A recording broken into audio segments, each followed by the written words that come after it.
Here. I've got about 20 minutes of information.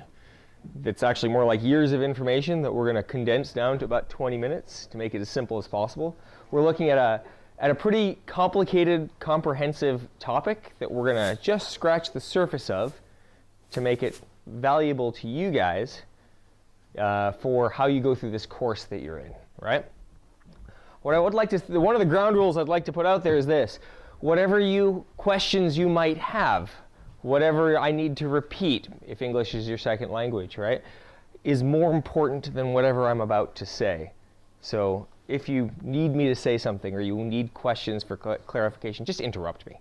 Put your hand up or just start talking, okay? It's much more important that you guys get the information and clarity than I keep going through a presentation. I much prefer conversation than me just talking. Okay, so this is what we're talking about. Has anybody told you what we're talking about, by the way? No. Okay, we're talking about this. We're talking about learning, how it works. We're talking about how development works. And looking into why, from a physical perspective, from one side of it, why learning is kind of not very comfortable. Why it is that, for you guys, why it is that trainers are going to ask you to do things that just don't feel very good. Okay? So let's start with this. Simple question. What's it say? What are you here for? Not in this room, but why have you traveled to New Zealand and skiing with Josh and Garrett and Dean and Brendan and everybody else? Why are you here? Because of Brexit. Brexit, okay.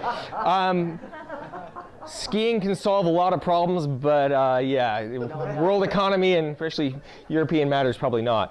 So, sorry. No, really, why are you guys here? Give me some reasons. Sheer love for the sport. Sheer love of the sport. What's that? Curiosity. Good in what? Improve in this whole industry and whether or not I might have some people. Awesome.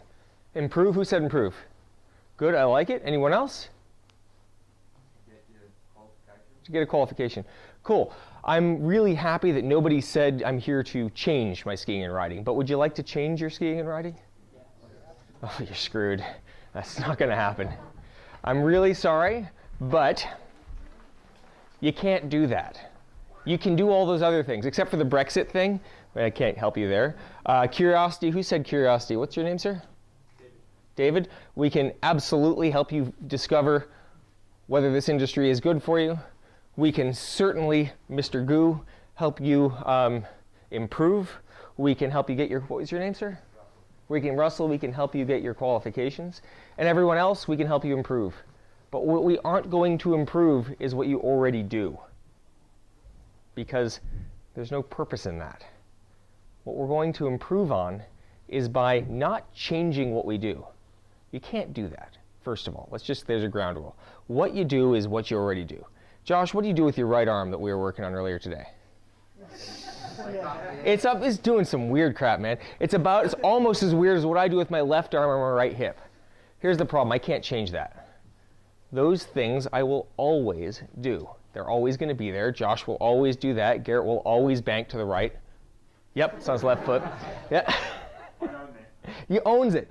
So working on that, working on changing that's never going to happen. That's beating your head against a wall. What we can do is learn to do something different. We can learn new skills, right?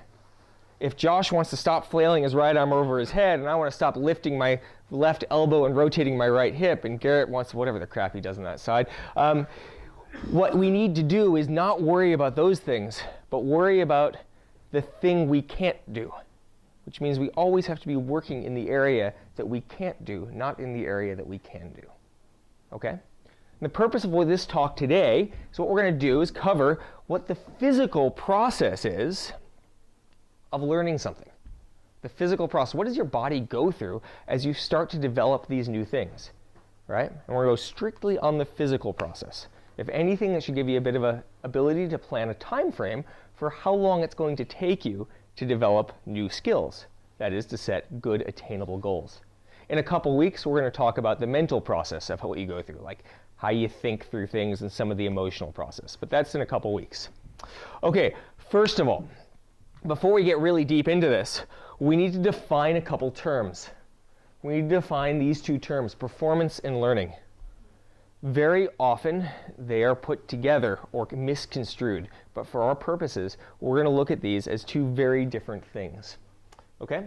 I'd like you to think about a time, it might have been this week, it might have been last week, it might have been in a different sport or a different skill, or it could have even been in like a math class or something, or computer class, where you, a teacher made something so simple to you, a coach made something so simple to you that you could just do it. It's like, ah, I got it, that's it. Can you think of that moment? And then when you went to lunch, then you came back out later and it's like you can't do it. And you're like, oh shit, it's gone. I don't have that anymore. You ever had one of those? Raise your hand if you had that happen. Okay, if you don't have your hand up, you're lying. Everybody's had that happen. Okay, so that's something that's happened. Okay, what happened there is unfortunately you didn't learn anything. You didn't get it. You didn't have it. What you did have is a momentary performance because that brilliant coach lied to you. They cheated you out of a great experience. No. What they did is they coached a performance out of you that you couldn't normally do, right? You had an opportunity for learning, but because it didn't come back, wasn't there later, nothing was learned, okay?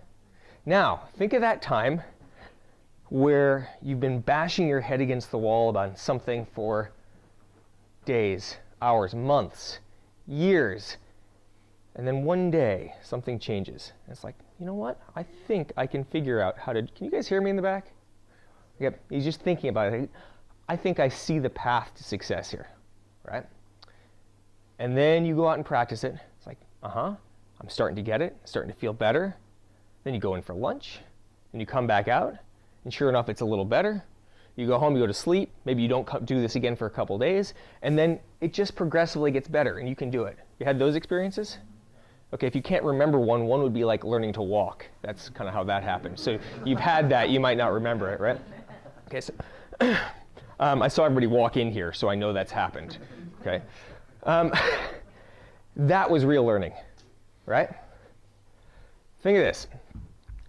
You take an egg, right? You got an egg, you pull it in the fridge. Take it out, and you put it in a pot of boiling water, and you leave it for about 2 minutes. You take it out, what do you have? You have a really hot egg. You have a hard-boiled egg, right? It's different. It's no longer this gooey mess inside the shell anymore, right? What happens if you cool the egg down?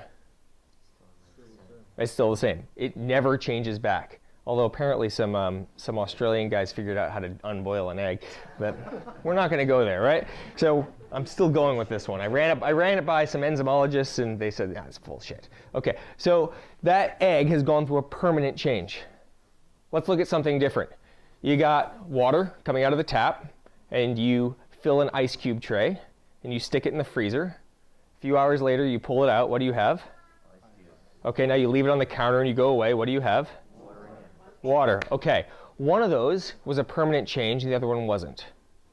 Let's call performance very much like the water in the ice cube tray, right? That's a change that happens, then goes back. When it doesn't have the constant input going to it, the input of cold in that sense, or removal of heat if you want to be specific, it goes back to its original state. The other is the egg, the hard-boiled egg. That's learning when something has changed, when it has made a complete and different state change, and it will never go back unless some Australians add some weird enzymes to you, right? Okay? So, wait, where'd it go? Oh, lost the slide. We're going to go to that one. Sorry. Got in the wrong place. So, for our purposes, what we're after here is learning. We're not after performances. We're not after momentary things that just sort of happen and then go away. Your coaches aren't after that. What your coaches are after is to send you down a path that's a bit frustrating at first, that's a bit painful at first. And that's what we're going to get into. That takes you down a path that has a permanent change. And so here's a dictionary definition of learning that we've altered just a little bit for our sport. It's a permanent or near permanent change in understanding and behavior, right? That is to say, you are going to change what you are trying to do, your understanding, your intent, so that your behavior changes. One has to happen before the other, by the way. You must change your understanding, and you must change your intent in how you ski and ride before the outcome of performance changes, and eventually that becomes learning. right? It's kind of a long process. Let's take a look at this. First of all, let's think about learning and what it actually does to your body as a physical process. Anybody here a neuroscience, by the way? Neuroscientist? Damn it. Correct me when I'm wrong, will you? Okay, does this look comfortable? I mean, look at this guy. He's like, that thing's all lopsided. Look, he looks like he's holding a fart. I mean, that does not look comfortable at all. That just is. How about this one? Does that look comfortable? Oh, that just looks like it hurts, right? That just is, nothing about that looks comfortable. That kind of looks like Josh last night in the gym. It just doesn't look good at all, right? Okay. How about that one? I mean, yeah, it's a little better, but look at her face. Does she look comfortable? She look like she's enjoying it? I think she probably enjoys it when she's done, but right that moment, I think she's probably hating life. Oh, how about that guy right there? That guy's not really having a good time, okay? I mean, seriously, that looks horrible. All right, I mean, look, the veins are gonna pop out. He's about to bite his tongue off. It's not gonna be very nice. Okay, hey, but why are they doing these things? Why are they putting them through that sort of pain? Because they want to, but why? What's the end goal? Achievement. What do they achieve? By working out. Let's forget that guy's in a competition right now, but why do they lift the weights, put themselves through the pain of doing it? It gets stronger. Do they get stronger right then? No, the pain equals a reward much later.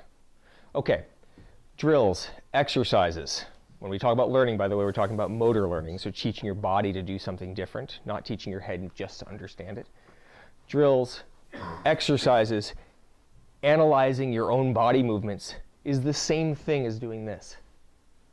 But instead of gaining for the muscles, it's gaining for the brain and the nervous system, okay? But it is almost exactly the same thing. Different materials are produced inside your body, but essentially it's the same thing. You break yourself down, you work your ass off, you get completely confused, you change how the wiring in your body works, and eventually you grow a new skill. Just like you grow more, well, you don't actually grow more muscle cells, but the muscle cells themselves expand. In this case, in learning, we actually grow some new skills. All right?